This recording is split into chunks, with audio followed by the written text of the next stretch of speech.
2010, Spike made a show which was called The Games.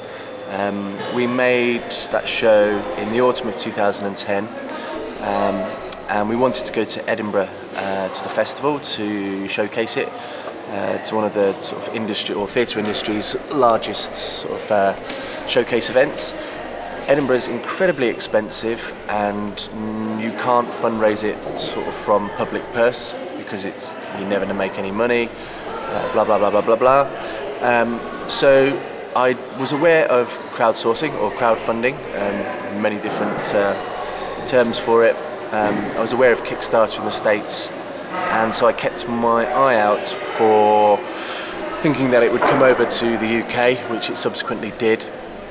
Had a look at loads of different platforms, and the one we eventually came upon that we thought was really good was WeFund. I mean, there are numerous other examples of portals and funding platforms, etc. So we had already made the show. What we were looking specifically from our supporters, donors, was support to get us to Edinburgh, which was a very specific and bespoke project, and it was only to part pay for Edinburgh. So we put together our pitch, which we did using a variety of phones, little HD flip camera, little tiny camcorder, and we edited together a little pitch film to support our crowdfunding for Edinburgh. Don't need a lot of technology, you just need to think carefully about what you're wanting to ask, who you want to ask it from. We knew that we didn't have a massive pool of people to call upon. We'd been on Twitter and we'd been on Facebook. We've got a database of supporters who get a regular email newsletter. So our pool of people to call upon was relatively small, but we were successful literally within the last hour or so of raising that money for Edinburgh. It took an enormous effort on our behalf to be able to raise that money, but what we found was we were thinking, okay, we would maybe get lots and lots of people who might put a fiver or a tenner towards it because we figured that would be sort of affordable. But what surprised us is actually we got a lot of people who donated like the maximum they possibly could, which was £250, and less so with a sort of lower kind of donation, although they were quite significant. That really surprised us. So we were successful in our campaign, which we acknowledged. Each of the donors got a reward of some sort. So for example, if you were a Spike conker, because we obviously called Spike, so we had lots of different types of spiky things, like a pufferfish, what else do we have, a thistle, and so we branded them so people felt that they had a different, it was quirky and a little bit different, and for each of those donations they either a listing in the programme, listing on the website, meet the cast and creative team, free tickets, 4 free tickets, 2 free tickets, a copy of a DVD of the show, music. So it was all sort of things that we actually had and owned, but we could then pass on to those donors who were, who'd spent that wee bit more money. What we found was that people really liked to be asked. It was difficult for us because it was a change of mindset for the organisation, because it's difficult to ask people for money. And actually it was a good thing that we were comfortable in that change, just because you're no worse off if people say no. The other thing that we found was that people did like to be asked, because we'd never asked them before, and that was really good because it alters how our supporters, or how we feel our supporters feel about the organisation. There was a genuine warmth, there was a genuine appreciation of the type of work that we create. So that was a sort of hidden benefit of it. The thing is, if you're going to set up a crowdfunding or crowdsourcing pitch and idea, it needs to be very clear about what people are funding. So for example, we're doing a new show called Sink or Swim, and we're going to do another crowdsourcing exercise. You need to be very specific about what the rewards that people will receive. So they need to be realistic. If it is a case of you will get co-production rights and all sorts of things, you're kind of looking at problems for yourselves, in my opinion. As I said, we did this in sort of 2010.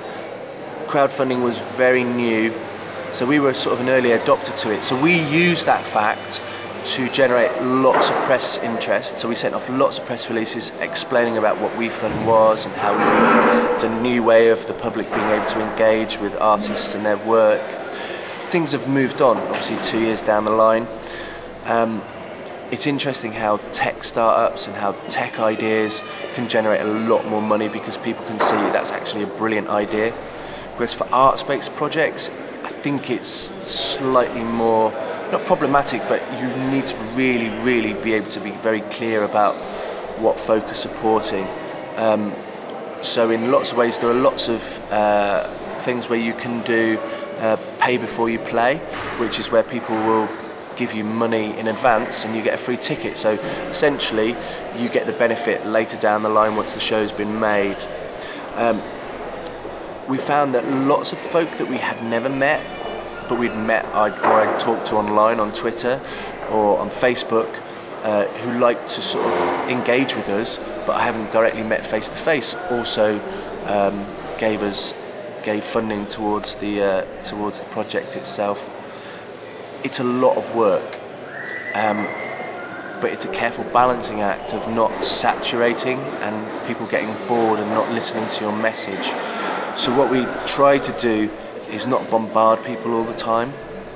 Obviously, it's nervous when you're getting down to the last few weeks and you're nearly there, that you kind of almost go, oh my God, we've raised all this money, but we might not get any of it because if you don't make your funding target, you don't get it. That's the case for WeFund. So it's a case of being very careful about changing your message and updating people and keeping people in the loop in an interesting way. So for example, we did the crowdfunding over 2 months, so we had to almost create a timeline of when we might drop new information or new bits of work, like some limited edition photographs that we had from the show or a piece of video. So you're always trying to keep people interested and trying to keep the sort of message out there. 2 months is probably a long time to try and sustain something like that. So for, I guess, when we try this time, we're going to do it over a much shorter period to try and do it quite quickly.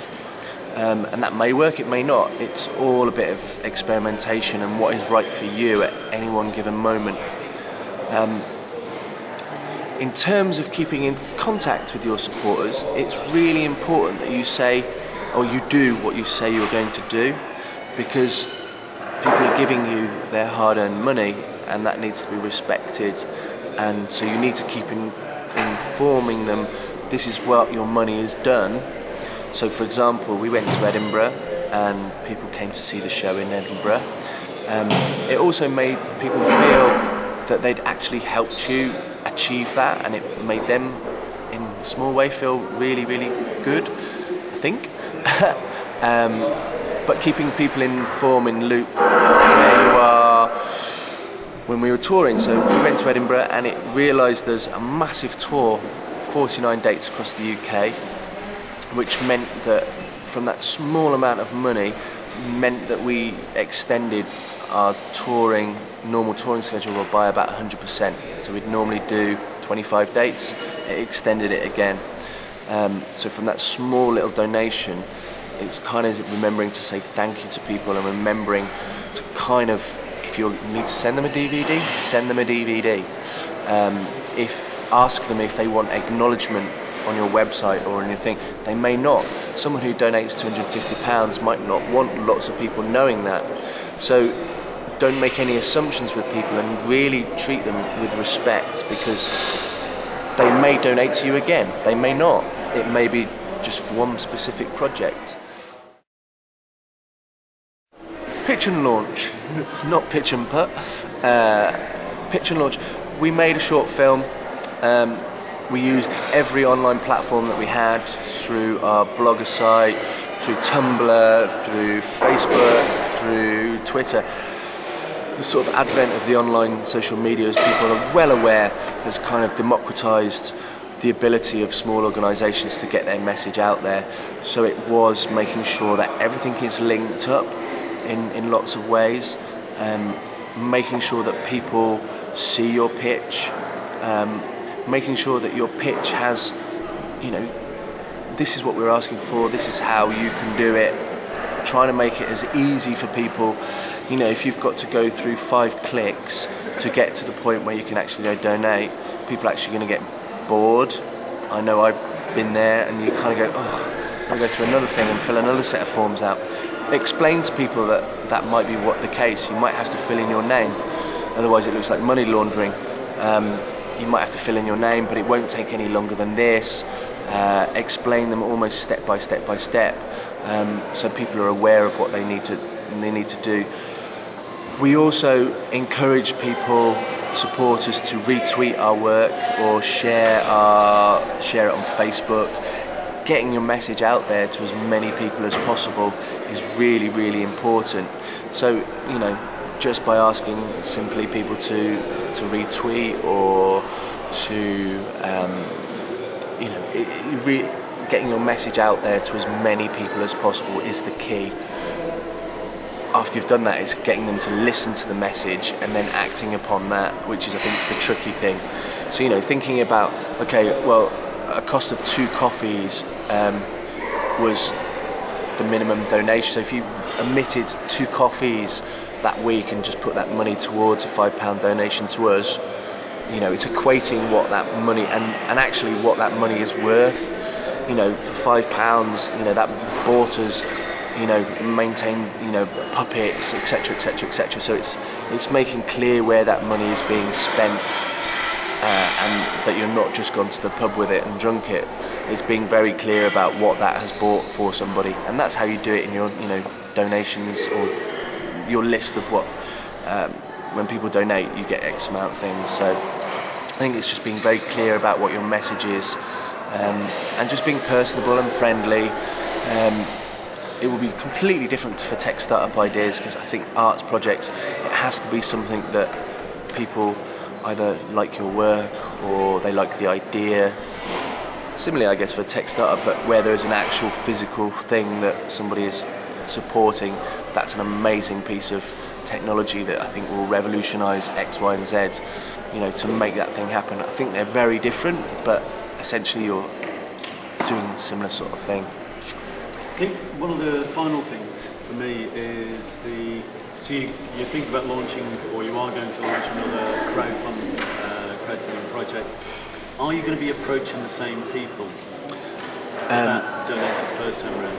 We will, but I think, and maybe I didn't mention this, but for us, people donated, and I think they needed to see the project come to fruition. So the end of the tour for us was that was the culmination of all of that work. So Edinburgh tour, now it's almost like a clean slate again, because times are hard, and people don't have that amount of money in their pocket compared to 2 years ago. So I think in lots of ways we're going to ask for less, but doing it a shorter period of time. But yes, we will have to go back to our supporters, and we've made new people and things like that. So it is about kind of growing a support base, and hoping, and just asking in as nice a way as possible if people are able to kind of help us out, because it's work that they either believe in the project itself, or they believe in the company, or they believe in the ethos of the company in terms of being Liverpool based, employing Liverpool folk, employing developing new work, which is different to how producing houses work. It's new, it's original, it's fun. So I think it has to be something that aligns with the people's own ethos, Not always, but I think from our case, I think certainly that was our experience. Mark, I think that's great.